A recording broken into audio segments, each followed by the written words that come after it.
I said, smile a little more when you serve me, sweetheart. The words landed like a slap. Samantha's back hit the cold tiled wall as her manager's hand gripped her collar. Her neat white uniform crumpled under the pressure. His breath reeked of whiskey, his smirk heavy with arrogance.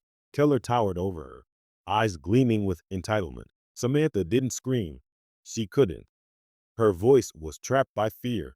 All she had done earlier was speak up when he accidentally brushed her back near the kitchen. That small act of courage had led to this, his retaliation. Locked inside a restroom where no one could hear her. Let go of me, she managed to say, her voice shaking. But Keller only leaned closer, his tone low and cruel. You flirt with customers all day, but when I try to help, I'm the problem. You're not special, Sam. Just another girl who thinks rules don't apply to her. What Keller didn't know, what would soon end his career, was that Samantha Hayes wasn't alone. Just 10 feet away, a man had entered the restaurant, dressed in the tan uniform of a Navy SEAL, his chest decorated with ribbons, his eyes sharp and steady. Lieutenant Jack Hayes was home early from deployment. He hadn't told Sam. He wanted to surprise her like always. He smiled as he asked the hostess, "Is Sam working today?" She just went to the back, maybe the restroom. The hostess replied casually. Keller followed her in, I think. Jack's smile didn't fade, but his heart sank. His boots moved before his thoughts caught up.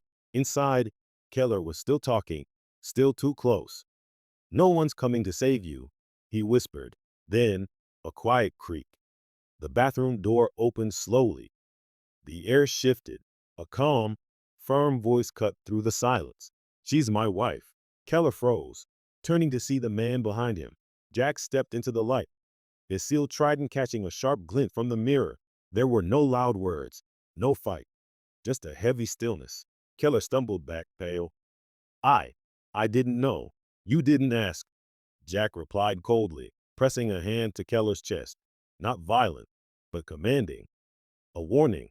Samantha moved quickly, slipping past her boss into her husband's arms. Jack held her close, his gaze never leaving Keller. "You're going to walk out of here, clear your desk, and disappear before your name ends up in a report. Touch her again, and you won't like what happens next." Keller stammered. "I'll call HR." "Please do," Jack said evenly. "I'd love to tell them what I walked in on. I'm sure the cameras saw everything." There was no argument left. Keller resigned within the hour, but that moment wasn't the end. It was the start of something bigger.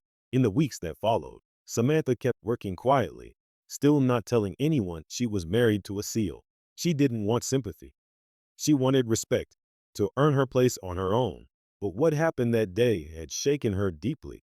It wasn't just about fear. It was about reclaiming her voice. That night, she broke down in Jack's arms at home. "I didn't want to ruin your homecoming," she whispered through tears. Jack met her gaze, calm and steady. "You didn't ruin anything. You stood tall until someone could stand beside you. That's not weakness, Sam. That's courage." The next morning, Samantha filed a formal complaint, not only with HR, but also with the labor board. Then she shared her story anonymously online. Within days, it went viral. Women everywhere, waitresses, cashiers, baristas, began sharing their own experiences. Samantha's story became a rallying cry for change. Soon, her workplace introduced strict new safety measures, cameras in staff areas, policy reforms, mandatory training, and anonymous reporting systems. Samantha's online forum became a safe space for thousands to speak and heal.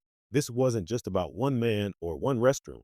It was about a system that silenced too many for too long. And it started to change because one woman refused to stay quiet. And one man stood beside her, not in front, not behind, but beside.